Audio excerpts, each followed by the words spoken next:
Welcome students, I am Avantika from AVS Knowledge Station, and students, today let us start the third chapter of class 8 history, ruling the countryside. Now students, before beginning the chapter you must understand कि हम इस chapter में क्या पढ़ेंगे, all right? तो rule का तो आप सबको मीनिंग पता ही होगा. रूल करना मीन्स अपना अधिकार कहीं पे इस्टेब्लिश करना. And when we talk about countryside, तो कंट्री साइड मीन्स एक ऐसा एरिया जो एग्रीकल्चरल इम्पोर्टेंस का होता है या रूरल एरिया को हम कंट्री साइड कह सकते हैं. किसी भी नेशन के रूरल सीनरी को, लैंडस्केप को हम कंट्री साइड कह सकते हैं. So in this chapter what we are going to study, we'll study that how the Britishers through the East India Company spread their rule in the countryside, that means in the rural areas. And before moving forward, quickly I'll tell you that today we'll do pages 26 to 29 of your history book in this class beta. और की points में मैं आपको बता देती हूँ. सबसे पहले हम इस चैप्टर की बिगनिंग में देखेंगे दैट कैसे ईस्ट इंडिया कंपनी को दीवान की पावर मिली. दीवान उस टाइम पे क्या होता था, दीवानी पावर, उसका मतलब होता था एक स्पेशल पावर फाइनेंशियल मैटर्स में. ओके, तो वो ईस्ट इंडिया कंपनी को वो पावर मिल गई.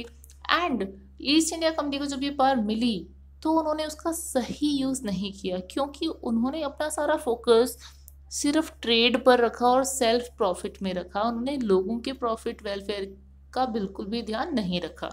एंड जब उन्होंने ट्रेड पे ध्यान दिया, then what it did, it started to raise taxes. ठीक है, उन्होंने पुअर पेजेंट से टैक्स लेना शुरू कर दिया और हाई रेवेन्यू सिस्टम लगाने लगी. उसके बाद हम देखेंगे कि कौन कौन से वो सिस्टम्स थे जिनसे उन्होंने टैक्सेस इकट्ठा करना स्टार्ट किया. स्टूडेंट्स, सबसे पहले हम बात करेंगे the permanent settlement by Charles Cornwallis. ठीक है, परमानेंट सेटलमेंट क्या था, ये एक तरीका था टैक्सेस लेने का. इसमें क्या चीज़ें वो हम चैप्टर्स में डिस्कस करेंगे.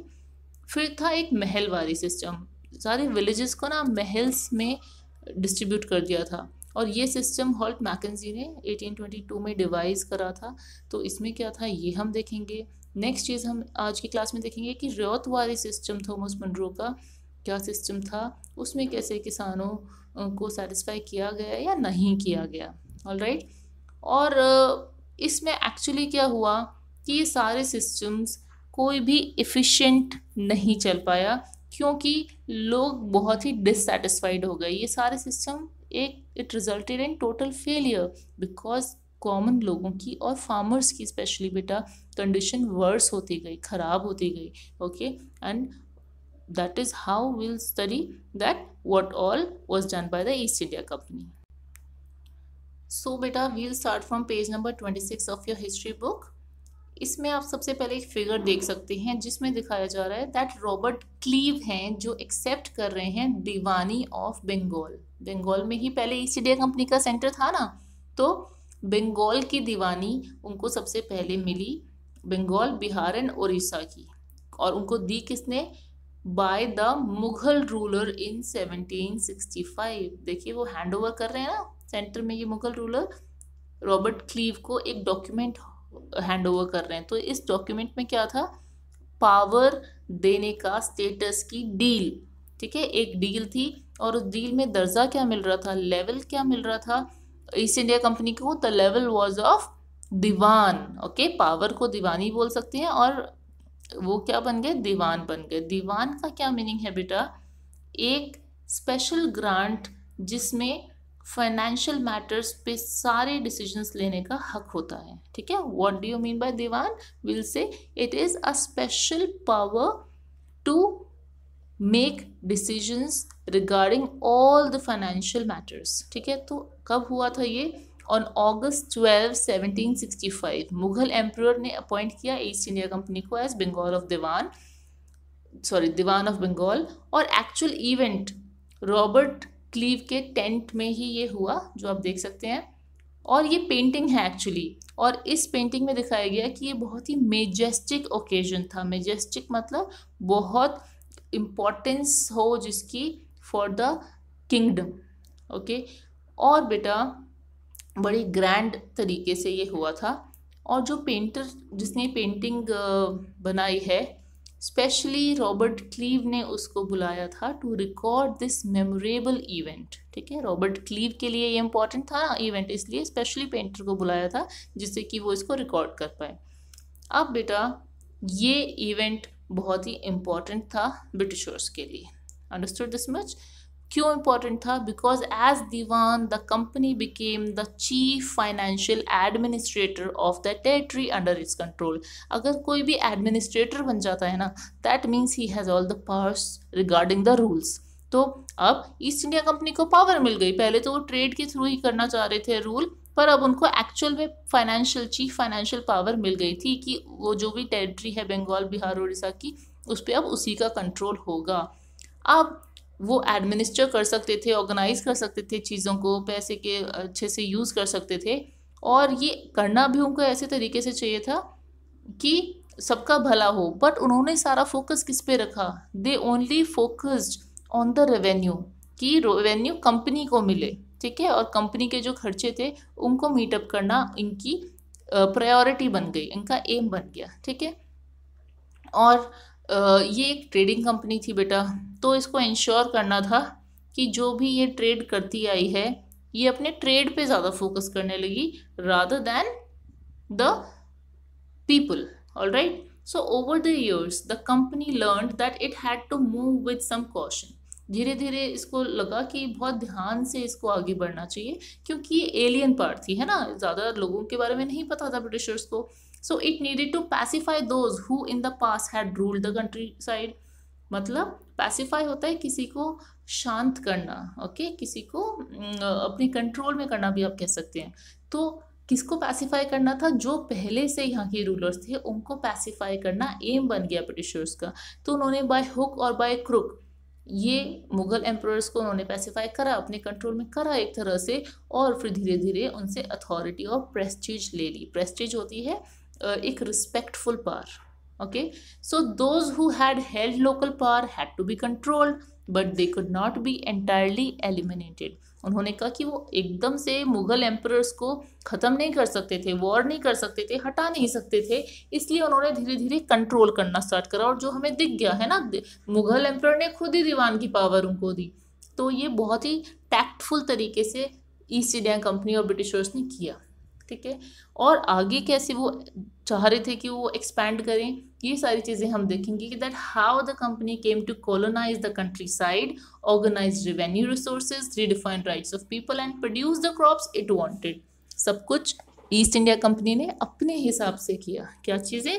कि कंट्री साइड को कॉलोनाइज करने लग गए। कॉलोनाइज एक ऐसा वर्ड है बेटा जो अब आप बहुत रेगुलरली सुनेंगे सोशल साइंस में। ठीक है, till your class 10th। Colonise का मतलब होता है to establish your rule over the other country. Okay, your rule illegally एक तरह से। तो कॉलोनाइज करने लगे ईस्ट इंडिया कंपनी वाले हमारे लोगों को, और रेवेन्यू रिसोर्सेज को ऑर्गेनाइज, मतलब रेवेन्यू टैक्सेस पे भी इनका होल्ड आ गया, और लोगों के राइट्स को भी रीडिफाइन करने लगे, दोबारा से बनाने लगे। किसके थ्रू?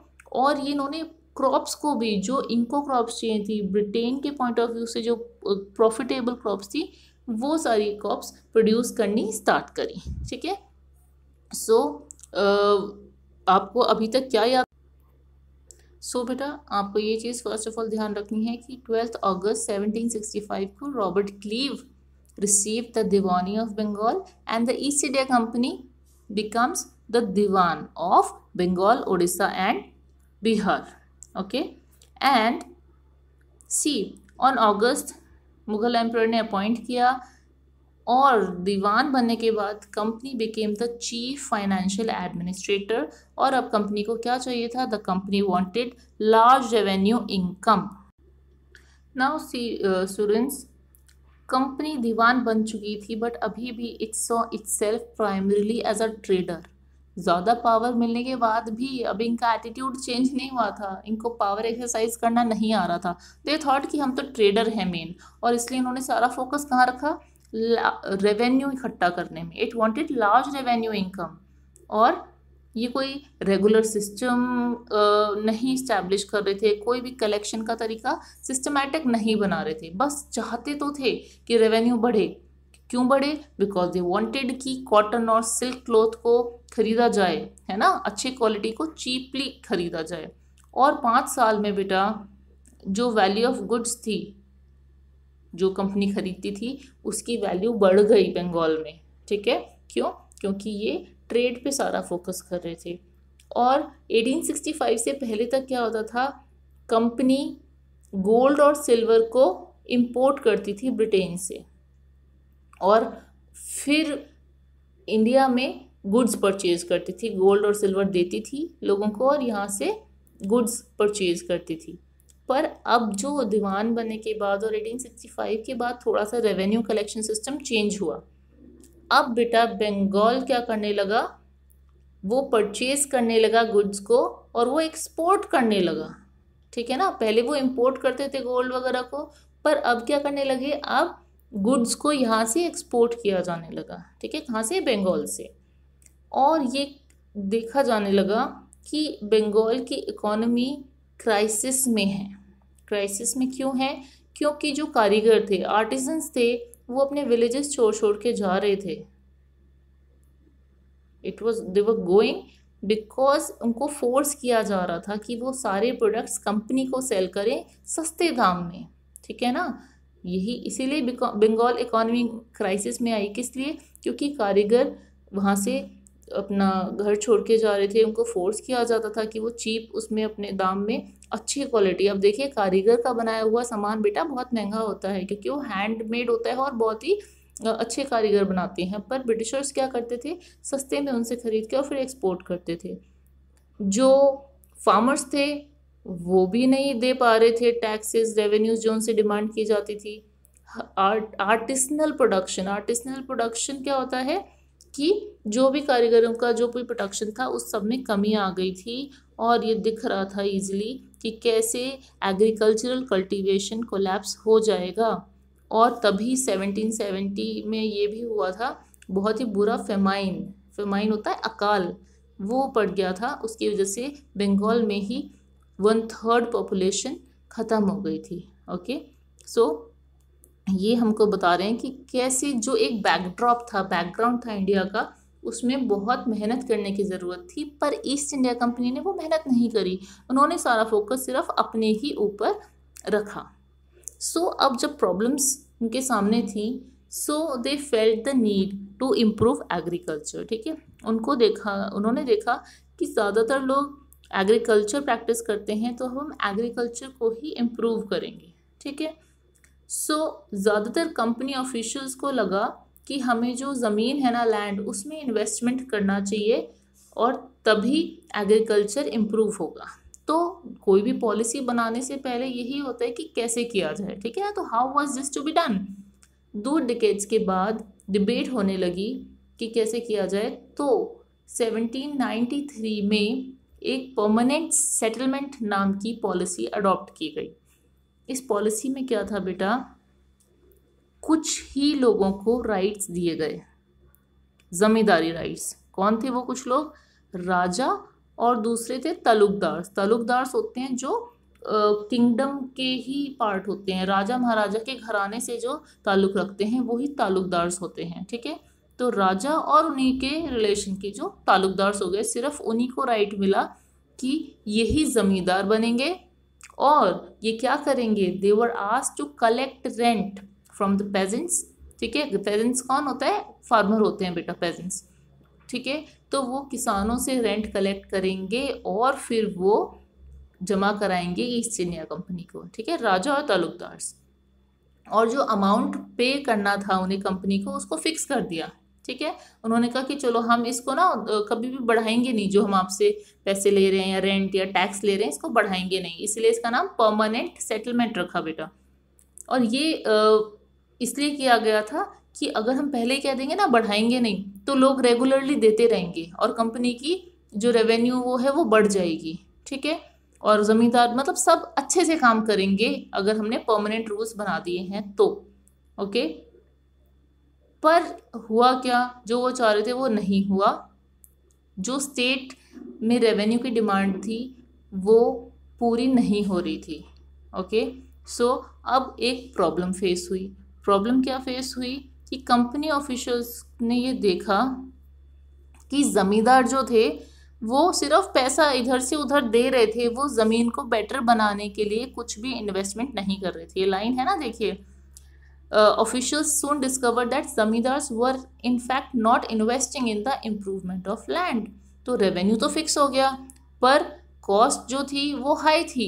ज़मीन में अगर आपको टूल्स वगैरह खरीदने हैं उसको ठीक बनाने के लिए तो पैसा चाहिए, पर ईस्ट इंडिया कंपनी क्या करती थी, वही पैसा खुद ले लेती थी सारा, तो ज़मींदार कहाँ से मतलब लैंड को इम्प्रूव करेंगे। इस वजह से वो लैंड को बेटर नहीं बना पा रहे थे, उसकी जो फर्टिलिटी थी उसको बेटर नहीं बना पा रहे थे, ठीक है। और अगर कोई रेवेन्यू नहीं दे पाता था, मतलब उसने लैंड तो अच्छा बना दिया, समझ रहे हैं आप बेटा, उसने जो भी ज़मीन को बेहतर बनाने के लिए कोशिशें करनी है, टूल्स मंगवाने हैं, लोगों को काम करवाना है, वो सब तो कर दिया, पर अगर उसके पास पैसे नहीं बचे, वो रेवेन्यू नहीं दे पा रहा, तो फिर he had to lose his जमींदारी, वो जमींदार नहीं रहता था। और ऐसा क्या किया फिर, ईस्ट इंडिया कंपनी ने जमींदारी दूसरों को बेच दी, ठीक है, कि अब तुम जमींदार नहीं हो, इसका जमींदार कोई और बनेगा, ऐसा नीलामी करने लगी ईस्ट इंडिया कंपनी। तो धीरे धीरे बेटा first decade of the 19th century तक सिचुएशन चेंज हो गई। अब मार्केट में जो प्राइस था चीज़ों का, कल्टीवेशन का प्राइस सब में हाइक हो गया है ना, बढ़ गई सारी कीमतें। अब मतलब जमींदार को भी अपनी इनकम के लिए ज़्यादा पैसे चाहिए थे, पर क्योंकि नाम परमानेंट सेटलमेंट था तो वो लोग ज़्यादा रेवेन्यू नहीं कलेक्ट कर सकते थे। आप क्या समझेंगे बेटा कि एक बीच का इंसान है जो जमींदार है, वो किसानों से पैसा लेता है, उसी की जिम्मेदारी है ज़मीन को बढ़िया रखने की, और उसी की जिम्मेदारी है ईस्ट इंडिया कंपनी को पैसा देने की, ठीक है। और वो ज़मींदार उनकी नज़र में भी बुरा बन जाता था, फार्मर्स की नज़र में, और क्योंकि उसको कोई एंकरेजमेंट नहीं मिलता था, इसलिए ईस्ट इंडिया कंपनी भी उनके साथ गलत व्यवहार करती थी। ऑलराइट, सो धीरे धीरे जमींदार्स का भी जो इंटरेस्ट था ना वो ख़त्म हो गया in improving the land, okay, क्योंकि कईयों के तो लैंड ही ले लिए गए थे ऑक्शन करके, है ना। और अब सबको लग रहा था कि ऐसी अर्निंग हो ही नहीं सकती बिना ट्रबल के, और बहुत रिस्क है, तो इसलिए लोग, अब जो ज़मींदार पहले इंटरेस्ट से काम कर रहे थे उनका इंटरेस्ट भी ख़त्म हो गया, okay, and now they were not interested in improving the land, ठीक है। तो आप देख सकते हैं खामियां क्या थी इस परमानेंट सेटलमेंट की, ये सारा एटीट्यूड की प्रॉब्लम थी bye the East India company officials. अब बेटा ये हमने ज़मींदार्स की तो बात देख ली, विलेजेस में जो कल्टीवेटर थे, कल्टीवेटर भी वही किसान ही हो गए ना, उनको भी बहुत मुश्किल आई, उनको ये सिस्टम बिल्कुल भी अच्छा नहीं लगा। उनको कौन सा सिस्टम, परमानेंट सिस्टम, बहुत ऑप्रेसिव लगने लगा, बहुत ही डोमिनेटिंग लगने लगा, ठीक है। क्यों? क्योंकि वो गरीब किसान जो रेंट जमींदार को देता था वो बहुत ज़्यादा होता था, काम सारा वो कर रहा है, उसको कोई ओनरशिप मिलती नहीं थी लैंड पे, ठीक है।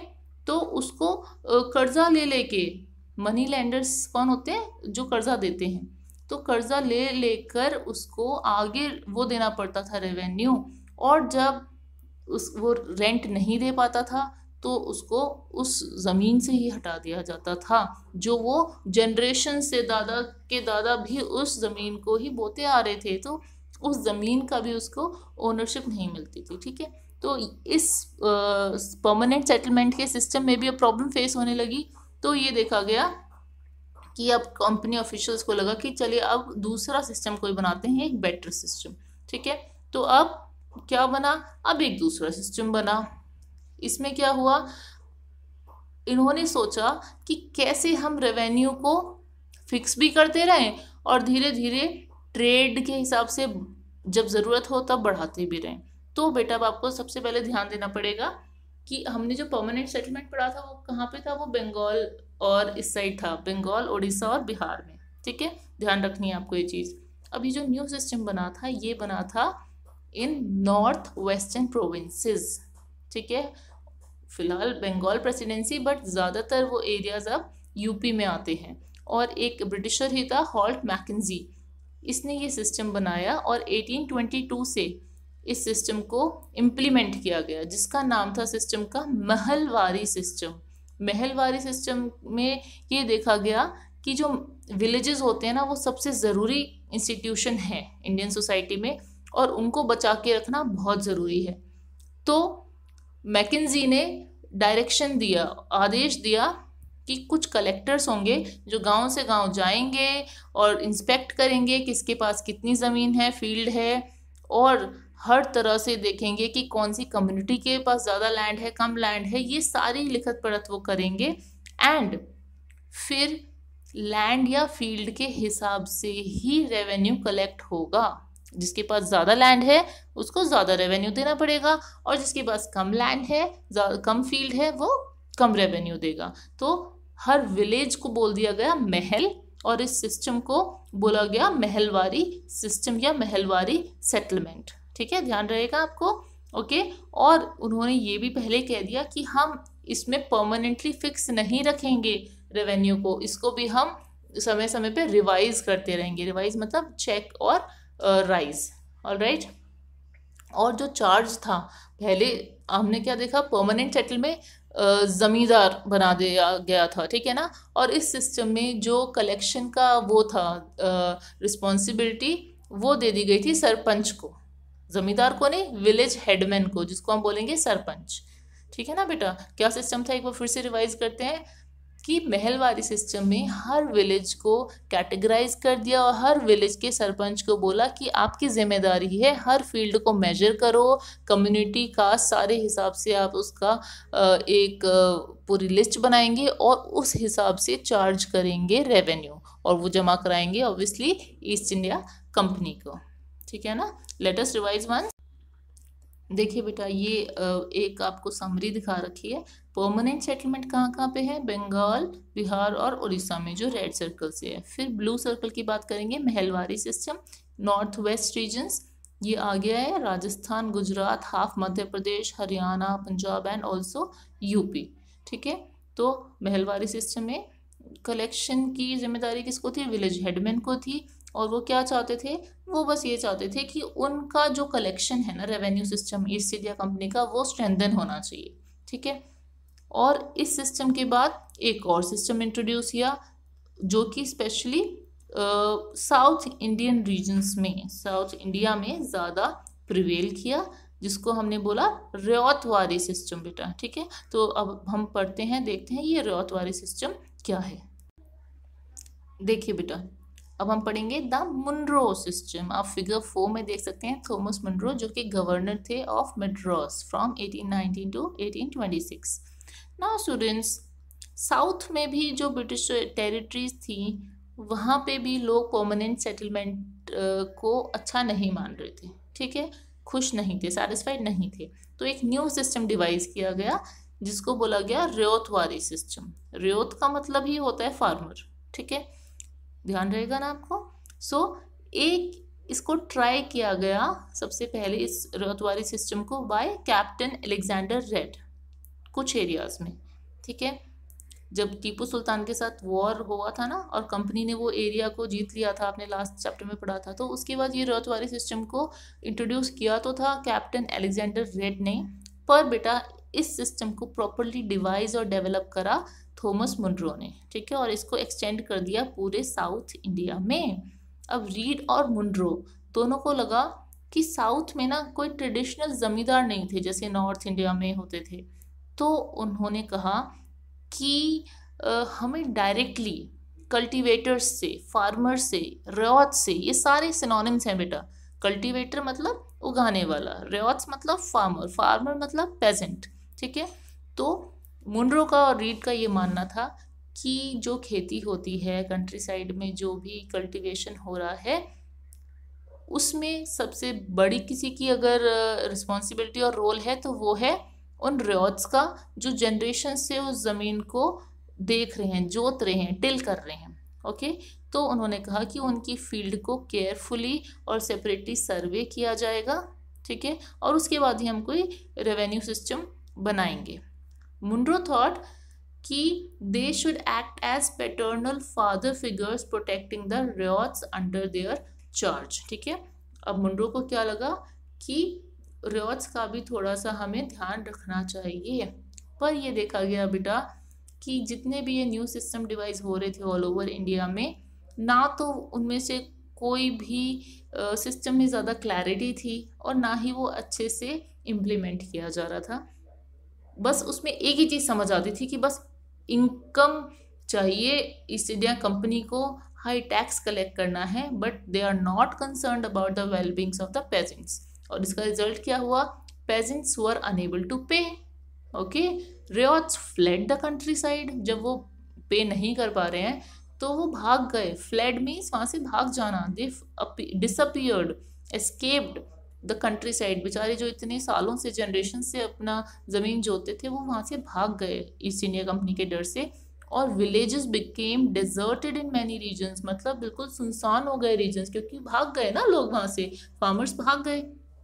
और ऑप्टिमिस्टिक ऑफिशियल्स ने इमेजिन करा कि न्यू सिस्टम ट्रांसफॉर्म कर देंगी, किसानों को एंटरप्राइजिंग फार्मर्स बना देंगे, मतलब उनको अच्छा बनाएंगे। बट ऐसा कुछ भी नहीं हुआ स्टूडेंट्स, जो ईस्ट इंडिया कंपनी ने सोचा। सो एक बार फिर से हम रिवाइज करते हैं। रॉथ वारी सिस्टम में क्या था? मुनरो ने इसको इंट्रोड्यूस किया था इन साउथ इंडिया। लैंड को मेजर किया जाता था, उसकी फर्टिलिटी, इरीगेशन फैसिलिटी, सब चीज़ देखी जाती थी। और revenue was collected with the help of local hereditary officer. जिसका मतलब क्या है? लोकल फार्मर, जिसका हक था उस लैंड पे कई कई जनरेशन से। ओके, और पीरियडिकली असेसमेंट होता था कि कितना रेवेन्यू कलेक्ट हुआ है, बढ़ाने की ज़रूरत है या नहीं है। ठीक है, और पर ये भी सक्सेसफुल नहीं रहा स्टूडेंट्स। ठीक है, तो आप प्लीज़ ये पेजेस रीड करिए 26 to 29। Any doubt that you face, let me know. You may also right your comments in the comment section. Till then, beta, please stay safe and study sincerely.